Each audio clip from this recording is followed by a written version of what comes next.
नमस्कार। आज की हमारी चर्चा का विषय है कमजोरी, वीकनेस, आलस्य।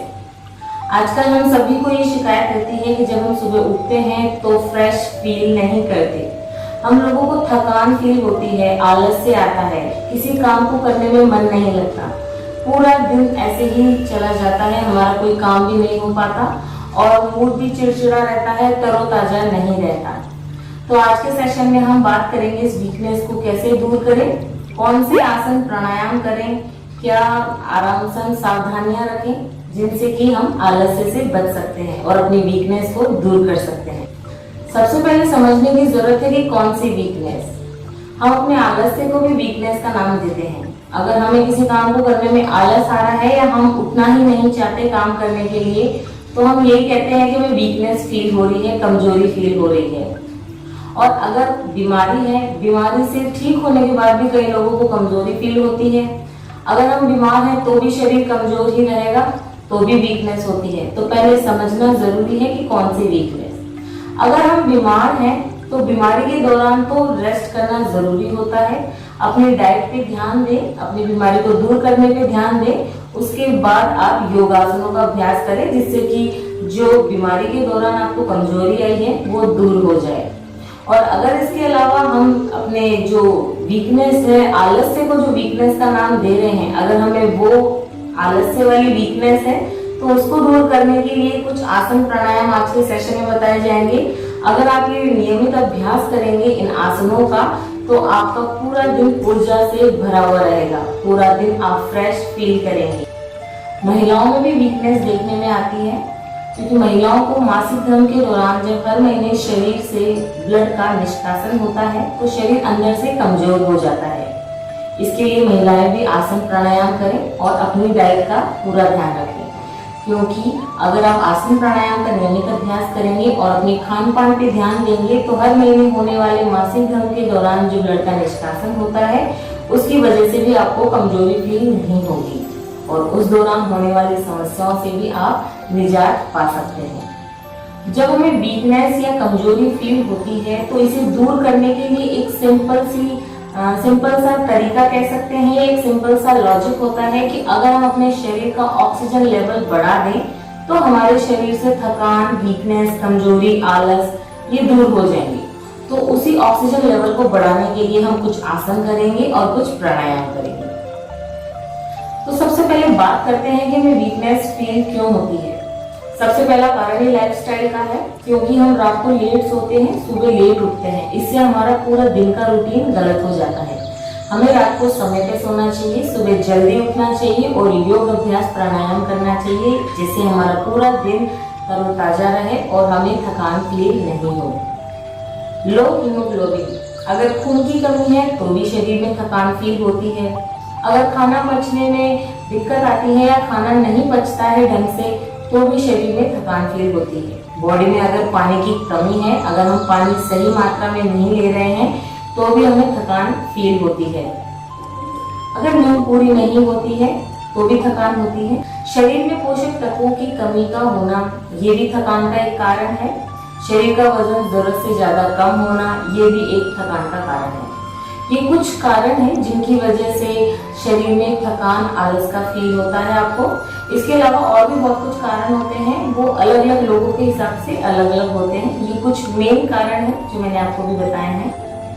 अगर किसी बीमारी की वजह से आपको वीकनेस फील हो रही तो उसके कारण कुछ अलग होते हैं। उसके कारणों में ये है सबसे पहले कि आपको चक्कर आता है, आप बेड से उठ नहीं पाते हैं, आपको अनकंफर्टेबल फील होता है, आपका स्वभाव भी चिड़चिड़ा हो जाता है, आपका किसी काम में मन नहीं लगता, आपका शरीर टूटने लगता है, अकड़न रहती है, शरीर कमजोर हो जाता है, दर्द होने लगता है। तो ये वीकनेस के कारण हैं उन लोगों के लिए जो बीमार हैं। तो दोनों के अलग अलग कारण हैं। आप अपने हिसाब से देखिए कि आपको कौन सी वाली वीकनेस है, उसके हिसाब से ही आप योगासनों का अभ्यास करें।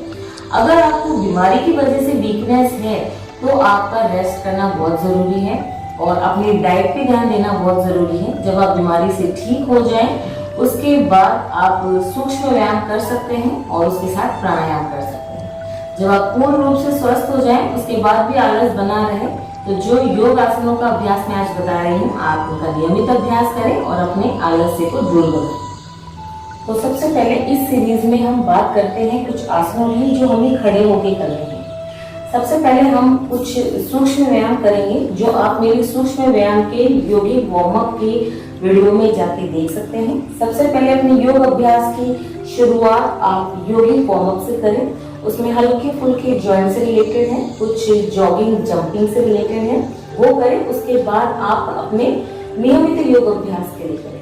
तो सबसे पहला आसन हम करेंगे ताड़ासन।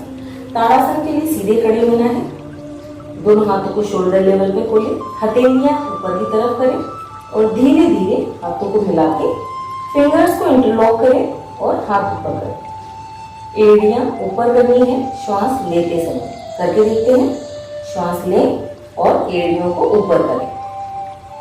अगर आप श्वास को रोक सकते हैं थोड़ी देर यहाँ पे रोक लें, और अगर आपको रोकने में प्रॉब्लम है तो आप नॉर्मल ब्रीथिंग भी कर सकते हैं। जितनी देर आपका बैलेंस बनता है वो करें और उसके बाद धीरे से नीचे आ जाए, हाथों को खोलें। यह आसन आप अपनी क्षमता से करें। शुरुआत में कुछ सेकंड्स के साथ करें, कुछ काउंटिंग के साथ करें, 10 काउंटिंग, 15 काउंटिंग। उसके बाद आप समय बढ़ा सकते हैं। अगर आपको घुटनों से रिलेटेड प्रॉब्लम है तो आप दीवार का सहारा लेके भी कर सकते हैं और धीरे धीरे आप पहले हील अप करके देखें। और अगर आपको प्रॉब्लम नहीं होती है तो आप अच्छे से करें। अगर आपका वजन ज्यादा है तो आप सिर्फ हाथों को ऊपर करने की पहले प्रैक्टिस करें, फिर हील अप करने की प्रैक्टिस करें और फिर आपके शरीर की अगर संतुलन बना रहता है तो आप इस आसन को करें, नहीं तो आप दीवार का सहारा भी लेके कर सकते हैं। अगला आसन है हमारा वृक्षासन। वृक्षासन करने के लिए सीधे खड़े हों, एक पैर को मोड़ते हुए दूसरे पैर के थाइस की साइड में लगाएं। इसमें पैर अगर आपका नीचे भी रहता है तो इतना भी रखें। बैलेंस बनाने के लिए शुरुआत में आप नीचे रख सकते हैं। जब आपका अच्छे से बैलेंस बन जाए तो आप आराम से पैर को अपनी क्षमता से थोड़ा ऊपर कर सकते हैं। इसमें भी दोनों हाथों को साइड में खोलें, हथेलियां ऊपर, श्वास लेते हुए ऊपर हाथों को मिलाएं, नमस्कार मुद्रा बनाएं। इस आसन को शुरुआत में दीवार के सहारे कर सकते हैं। अगर आपका बैलेंस नहीं बनता है तो आप दीवार के सहारे से भी कर सकते हैं। अगर आपका वजन ज्यादा है, एक पैर ऊपर करते ही संतुलन बिगड़ता है तो आप दीवार का सहारा लें और धीरे धीरे हाथों खोलते हुए नीचे ले लें। दोनों पैरों से करेंगे, मैं आपको एक एक पैर का करके बता रही हूँ। अगला आसन वीरभद्रासन। वीरभद्रासन के लिए दोनों पैरों को खोलें और फिर एक पैर का पंजा बाहर करते हुए उसको 90 डिग्री पे बेंड करना है। अगर 90 डिग्री बेंड नहीं हो रहा है तो हल्का सा ही बेंड करें और जब अच्छे से बेंड हो जाए तो 90 डिग्री बेंड करें। पीछे वाले पैर को धीरे धीरे खोलते जाएं। अब दोनों हाथों को आप शोल्डर लेवल पे उठाएं और सामने की तरफ देखें। इस पे आपको आगे की तरफ नहीं झुकना है, सीधा रहने की कोशिश करें। इसी को आप दूसरे तरीके से कर सकते हैं। इसमें अब आपका फेस जहां आपका पैर है उस डायरेक्शन में हो जाएगी आपकी पूरी अपर बॉडी और उसके बाद हाथों को ऊपर उठा लेंगे। इसमें थोड़ी देर रहने का प्रयास करें, क्षमता के हिसाब से रुकें और फिर हाथों को नीचे करें, एक एक पैर को सीधा करें और फिर वापस आ जाए। अगला हम करेंगे त्रिकोणासन। त्रिकोणासन के लिए भी पैरों को खोलना है, एक पैर का पंजा बाहर, एक पैर का पंजा सीधा रहेगा। पैर अपनी क्षमता से खोलें। जब आपका बैलेंस बन जाए तो पीछे वाले पैर को धीरे धीरे खोल सकते हैं। हाथों को शोल्डर लेवल पे उठाएं और धीरे से नीचे की तरफ झुके। अगर इतना ही झुका जाता है तो काफी है और अगर आपका बैलेंस बनता जा रहा है तो आप आराम से नीचे तक जा सकते हैं। थोड़ी देर इसमें रुकें, यहाँ पे नॉर्मल ब्रीदिंग करें और अगर सांसों के साथ कर सकते हैं तो वैसे करें। अपनी क्षमता से रुकें और फिर वापस धीरे आ जाए, धीरे धीरे वापस आ जाए। दोनों हाथों को नीचे, एक पंजे को सीधा, वापस समस्थिति में आ सकते हैं। दोनों पैरों से करना जरूरी है, मैं आपको एक एक पैर से करके ही बता रही हूँ।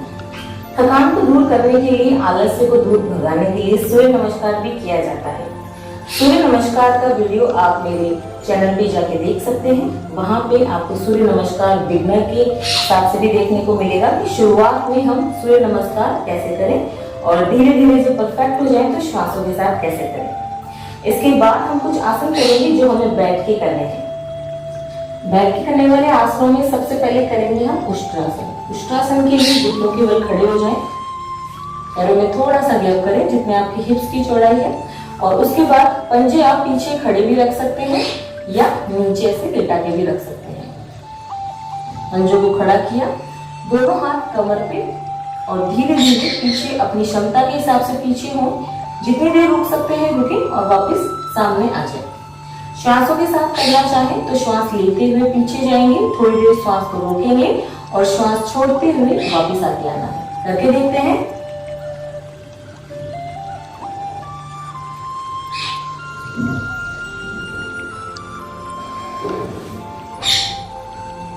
शुरुआत में आप थोड़ा थोड़ा झुकें और जब अच्छा अभ्यास हो जाए तो आप अच्छे से पीछे जा सकते हैं, और श्वासों के साथ अभ्यास करने से इसका फायदा आपको जल्दी देखने को मिलेगा। अगला हम करेंगे मंडूकासन। मंडूकासन जैसे मैंने आपको अपना पहले वीडियो में बताया हुआ है। मंडूकासन के लिए वज्रासन में बैठे, दोनों हाथों की मुट्ठियां बनाएं, अंगूठा अंदर रखें, नाभि के 1-1 इंच दोनों तरफ आप मुट्ठियां लगाएं और श्वास छोड़ते हुए आगे की तरफ नीचे झुकना है। धीरे धीरे श्वास छोड़ते हुए झुकें, सामने देखने की कोशिश करें। थोड़ी देर यहाँ पे रुके। अगर श्वासों के साथ कर रहे हैं तो श्वास छोड़ते हुए आए, थोड़ी देर रुके और श्वास लेते हुए वापस आ जाए। अगला हम करेंगे वक्रासन। वक्रासन के लिए सीधा बैठना है, दोनों पैरों को सामने की तरफ करें। दंडासन में बैठे, एक पैर को बेंड करते हुए दूसरे पैर के घुटने के पास लगाना है, और जो सेम साइड का हाथ है उसको आप ऐसे रखें। एल्बो से नी को पीछे की तरफ प्रेस करें। आप हाथ को सीधा भी रख सकते हैं या नीचे भी सपोर्ट के लिए रख सकते हैं, और दूसरे हाथ को पीछे रखें रीढ़ की हड्डी के पास, और जितना पीछे आप मुड़ सकते हैं इसमें मुड़ जाएं। इसका असर आपके पेट और पेट के आसपास जितने भी ऑर्गन्स हैं उन पे पड़ता है। लिवर, किडनी, पेट, पैंक्रियाज, सब पे इसका अच्छा असर पड़ता है। और धीरे धीरे वापस पैर को सीधा करिए। दोनों पैरों से करना जरूरी है। अब हम करेंगे नौकासन। नौकासन के लिए आगे से पैरों को उठाना है और हाथों को सामने की डायरेक्शन में रखना है। मैं आपको करके बताती हूँ। सबसे पहले पैरों को उठाएं, सीधा रखें, पंजे बाहर की तरफ और हाथों को सामने। थोड़ी देर ऐसे ही रहें, उसके बाद धीरे से पैरों को नीचे। ये आसन आप अपनी क्षमता के हिसाब से करें, और शुरुआत में 5 सेकंड, 10 सेकंड, उसके बाद आप अपना समय बढ़ा सकते हैं। अगला आसन हमें लेट के करना है, भुजंगासन। भुजंगासन के लिए उल्टा लेटेंगे, दोनों हाथों को छाती के बगल में लगाएं, श्वास लेते हुए ऊपर उठेंगे। कोहनियां सीधी नहीं करनी है, पंजे खड़े या नीचे कैसे भी रख सकते हैं। श्वास लेते हुए उठे, कोहनियां मोड़े रखें, ऊपर देखने की कोशिश करें, थोड़ी देर यहाँ पे रुकें और फिर नीचे आ जाए। अगर श्वासों के साथ करना चाहें तो श्वास लेते हुए उठेंगे, यहाँ पे श्वास को होल्ड करेंगे और श्वासों को छोड़ते हुए नीचे आएंगे। इसमें हम दूसरी तरीके से भी कर सकते हैं भुजंगासन को। दोनों हाथों को सामने, एक के ऊपर एक, ठोड़ी के सामने, चिन के सामने लगाएं और श्वास लेते हुए उठेंगे। हाथ बिल्कुल सीधे करने हैं, या जितनी क्षमता से आप उठ सकते हैं उतना उठें और ऊपर देखने की कोशिश करें। सारा प्रेशर आपकी रीढ़ की हड्डी पे आता है, उसकी फ्लेक्सिबिलिटी बढ़ती है। दोनों हाथों को साइड में लगाएं, भुजंगासन स्थिति में उठें और यहीं से शशंकासन में आप बैठ के रिलैक्स करें। शशंकासन के लिए आपको हाथों को सामने रखना है, आप इसमें रिलैक्स करें। अगर आप बाल आसन में रिलैक्स करना चाहते हैं तो बाल आसन के लिए दोनों हाथों को साइड में लगाएं, फिर रिलैक्स करें। जिनको हाई बीपी की प्रॉब्लम है, माइग्रेन की प्रॉब्लम है, वो सिर को ज्यादा देर तक नीचे ना रखें, वो एक मुट्ठी के ऊपर दूसरी मुट्ठी फिर सिर लगाएं, जिससे कि लेवल में रहे और ब्लड का सारा फ्लो सिर की तरफ ना हो। धीरे धीरे आप उठ सकते हैं। आसनों को करने के बाद अंत में शवासन जरूर करें, जिससे बॉडी आपकी शिथिल हो जाए, रिलैक्स फील करें। उसके बाद में प्राणायाम करें। प्राणायाम में सबसे पहले हम करेंगे भस्त्रिका प्राणायाम। लंबी श्वास लें, लंबी श्वास छोड़ें, करके देखते हैं।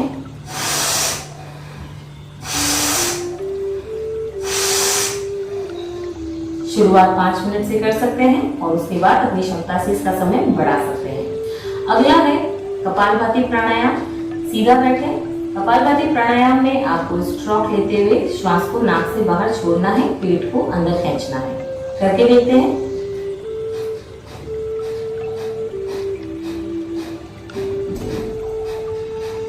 इसको भी शुरुआत में 5 मिनट से शुरू करें और फिर समय बढ़ाते जाएं। अब हम करेंगे अनुलोम विलोम प्राणायाम। अनुलोम विलोम के लिए हमें नाक का एक तरफ से बंद करना है, श्वास लेना है दूसरी तरफ से, फिर यहाँ से बंद करके श्वास को दूसरी तरफ से छोड़ देना है। वापस श्वास लेते हुए नाक बंद करें और फिर इधर से छोड़।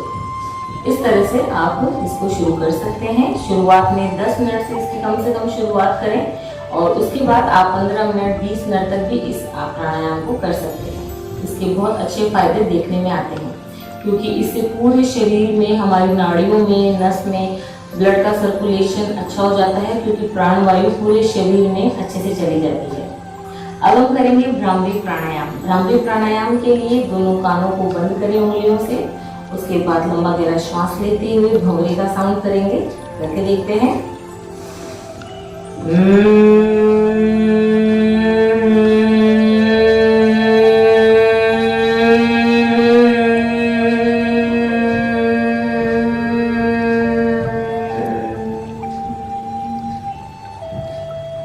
अब हम करेंगे ओम का उच्चारण, उद्गीत प्राणायाम।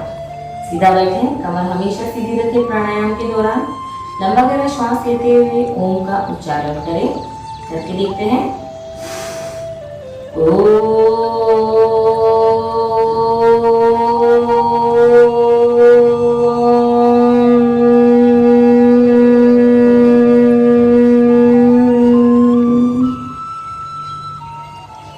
ये हुए 5 प्राणायाम। आसनों के बाद शवासन और फिर प्राणायाम। प्राणायाम में सीधा बैठना बहुत जरूरी है। अगर आपसे नीचे नहीं बैठा जाता है पैर मुड़ के, तो आप बेड पर, चेयर पर जैसे भी बैठ सकते हैं, लेकिन सीधा बैठना बहुत जरूरी है।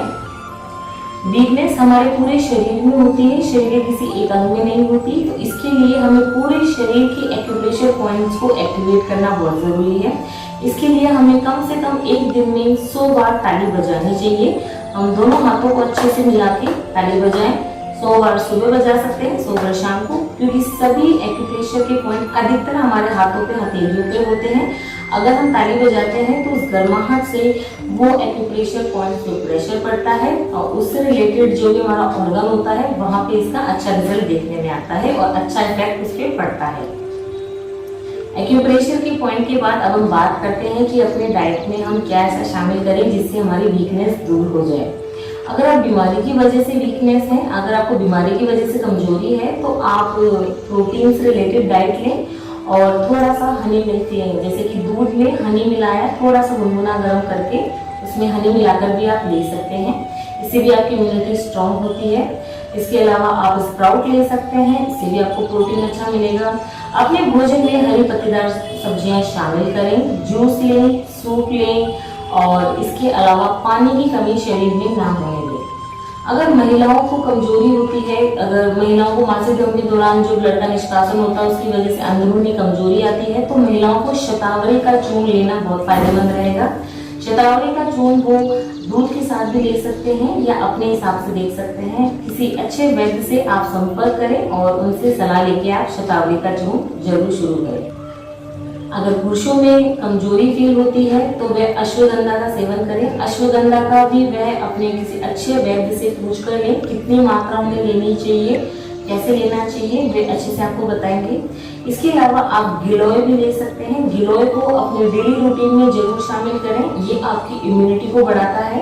सभी को डेली दूध पीना बहुत जरूरी है। अगर आप हल्दी वाला ले सकते हैं तो बहुत बढ़िया।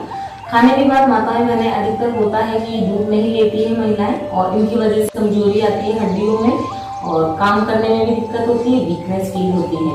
तो सभी महिलाएं भी दूध लें, छाछ का सेवन भी करें जिससे कि आपका डाइजेशन अच्छा रहे, पानी की कमी ना होने दें, जैसे मैंने आपको पहले बताया है। नींद पूरी लें, अगर नींद पूरी नहीं होगी तो अगले दिन आपका दिन ऐसे ही पूरे थकान और आलस में बीत जाएगा।